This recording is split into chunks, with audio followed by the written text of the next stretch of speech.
Hola, ¿cómo están? Estamos aquí grabando nuevamente un nuevo video sobre medicina. Bueno, muchas gracias por seguir nuestras publicaciones, por estar ahí pendiente de nuestros videos. Gracias porque eso nos motiva a seguir adelante. El día de hoy vamos a estar dando respuesta a una de las preguntas que más frecuentemente nos estamos haciendo en la actualidad. ¿Cuándo se terminará esta pandemia? Vamos a estar haciendo un análisis de las pandemias que como especie humana hemos vivido y que hemos sobrevivido. Y la vamos a correlacionar con su tiempo de duración. Bueno, vamos para allá, vamos a aprender sobre las pandemias que como seres humanos hemos vivido y cuánto se estima que dura una pandemia. Vamos para allá.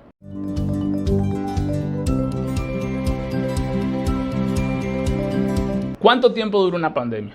Los virus, los parásitos y las bacterias que causan las enfermedades siempre han existido y van a seguir existiendo. Esta, querramos o no, es una realidad. Pero no solamente van a seguir existiendo, sino que van a ir mutando como lo han hecho a lo largo de la historia. Y por ende es que han aparecido epidemias o pandemias en diferentes épocas. Y como seres humanos las hemos enfrentado y hemos sobrevivido. Se les ha considerado en su momento como las más devastadoras en términos de cobros de vidas humanas. Las pandemias no son un enemigo nuevo para la humanidad. Sin embargo, la manera de erradicar a las pandemias sí ha cambiado mucho gracias a la labor y el desarrollo médico-científico. De hecho, solo para que nos demos una idea de la importancia de estos avances, hasta mediados del siglo XVIII, entre 1701 y 1800, la vida promedio del ser humano apenas era de 30 años. Esto representa un gran avance si lo ponemos en comparación con la vida promedio de la actualidad, que es en torno a 65 o 72 años. Y esto sucedía porque las personas morían de forma temprana y principalmente a causa de enfermedades como las infecciones, ya que los antibióticos aún no existían y tampoco se tenía un conocimiento sobre el concepto de vacunas. Por eso los seres humanos pues no lograban resistir una infección. Los agentes patógenos se reproducían con una gran facilidad. Si por ejemplo el paciente sufría una infección en cualquiera de sus extremidades, en sus piernas o en sus brazos, la solución muchas veces era la amputación de la extremidad o el paciente tenía que enfrentarse a la muerte. Pero ¿qué pasaba con las infecciones sistémicas o la sepsis? Era una condena de muerte. Cuando un agente patógeno infecta a un ser vivo, este empieza a convertirse en una fábrica que replica los patógenos y no solamente los reproduce, sino que los esparce. Nos convertimos nosotros en transmisores de la enfermedad, contagiamos a otros seres vivos como animales o seres humanos y así es como se van reproduciendo las enfermedades hasta generarse lo que es una pandemia. Para aclarar algunos puntos hasta aquí, pues definamos qué es una pandemia. Se considera una pandemia cuando una infección alcanza a todos los continentes del planeta. Los contagios dejan de ser importados de otros países y pasan a darse por transmisiones locales.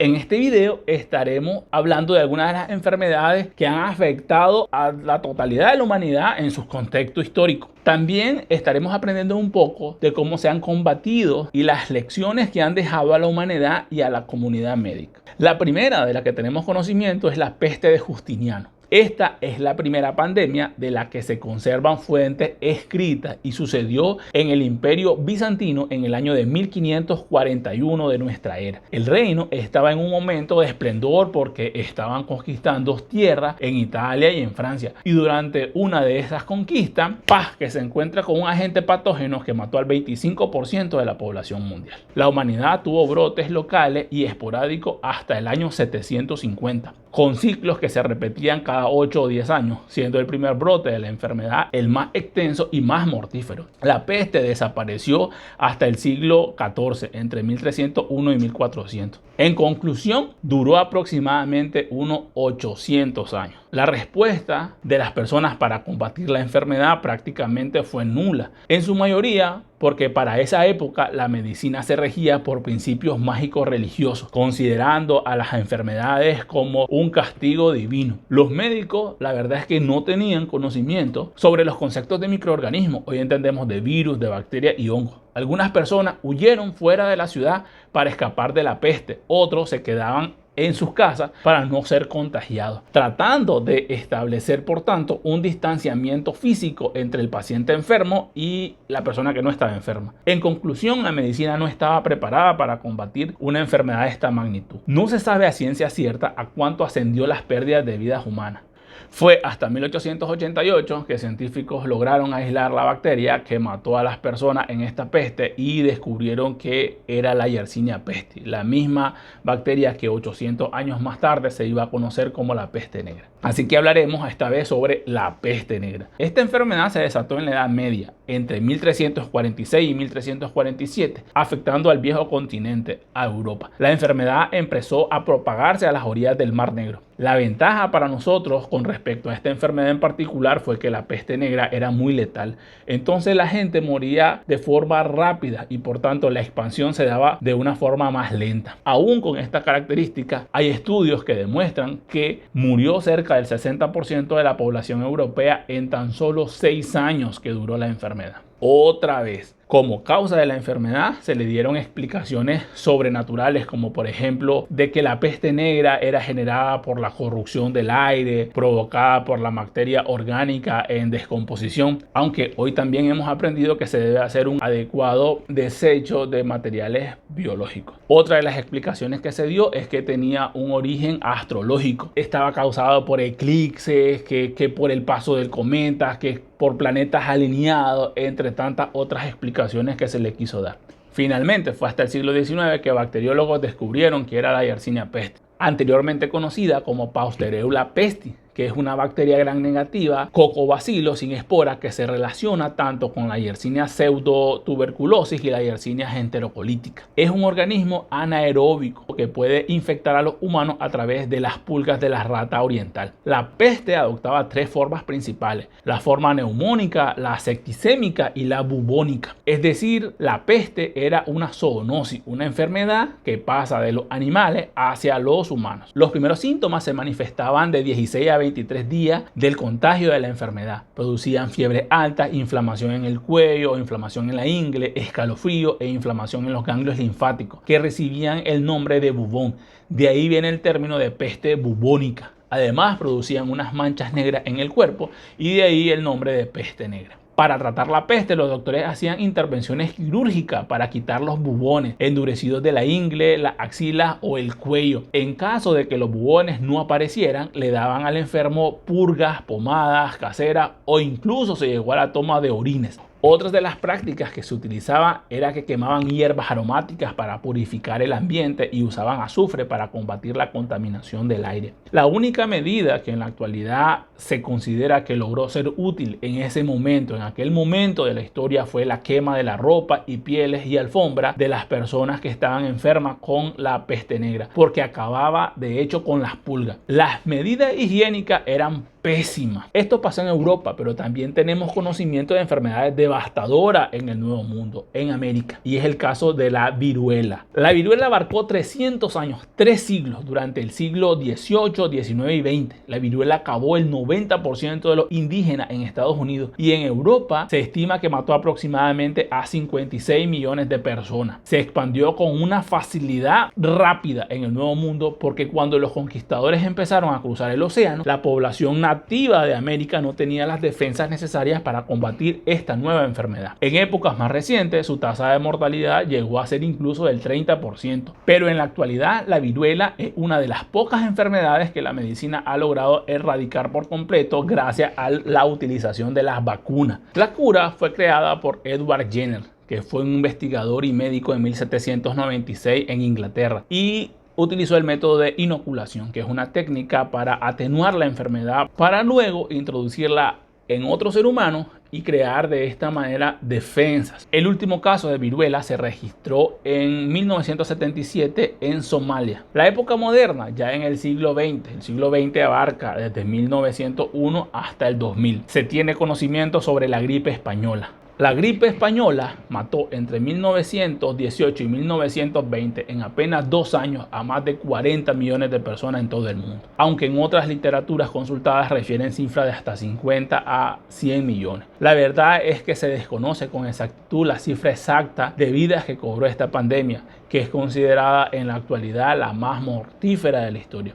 Un siglo después aún no se sabe a ciencia cierta dónde se originó esta epidemia, que no entendía de fronteras entre países ni de clases sociales. Lo mismo da ser rico o pobre a la hora de que nos enfermamos. Aunque algunos investigadores afirman que empezó en Francia en 1916, otros dicen que en China en 1917, otros estudios sitúan los primeros casos en una base militar en Fort Riley en Estados Unidos, e incluso dicen la fecha del 4 de marzo de 1918. Tras registrarse los primeros casos en Europa, la gripe pasó a España, pero tenemos que situarnos en el contexto de esa época, en la época en la que se estaba viviendo cuando se desata la fiebre española, en el cual se presentó. Los países europeos se encontraban en plena Primera Guerra Mundial. Sin embargo, España fue uno de los países neutrales en la Primera Guerra Mundial y por tanto no censuró la publicación de los informes sobre la enfermedad y sus consecuencias. A diferencia de los otros países que estaban involucrados en el conflicto bélico, esos países se centraban en el conflicto de la guerra y las luchas políticas internas. España, sin embargo, se centró en la atención del problema de salud pública. Ser el único país que hizo eco del problema provocó que la epidemia se conociese como la gripe española. Y a pesar de no ser el epicentro, España fue uno de los más afectados, con 8 millones de personas infectadas y 300.000 personas fallecidas.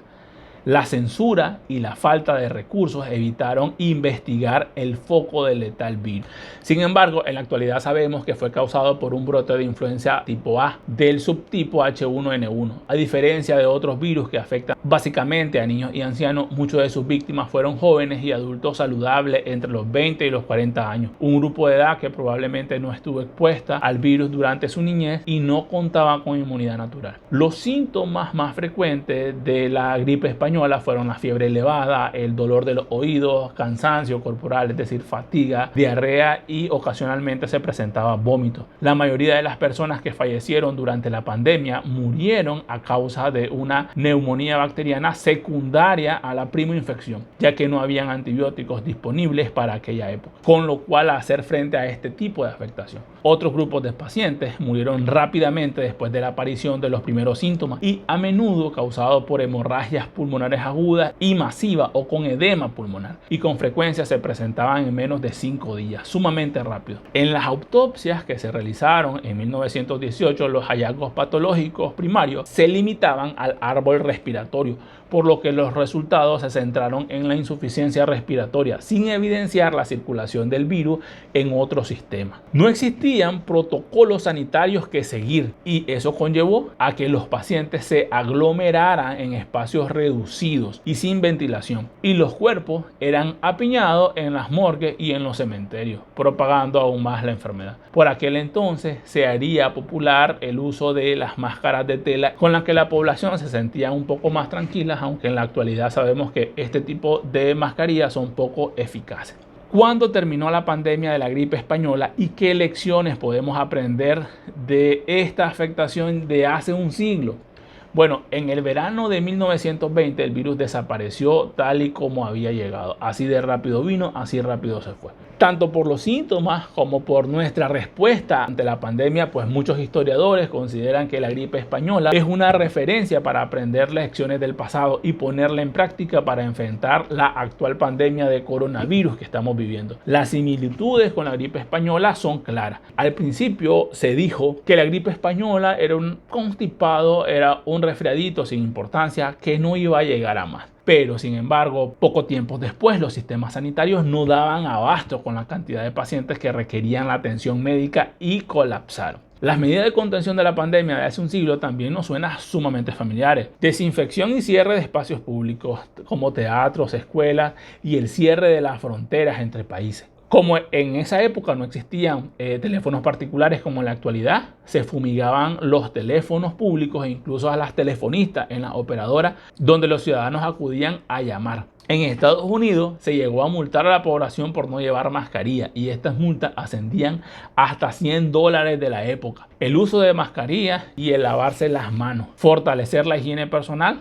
Hasta se tiene incluso fotografía de animales a los cuales le ponían mascarilla.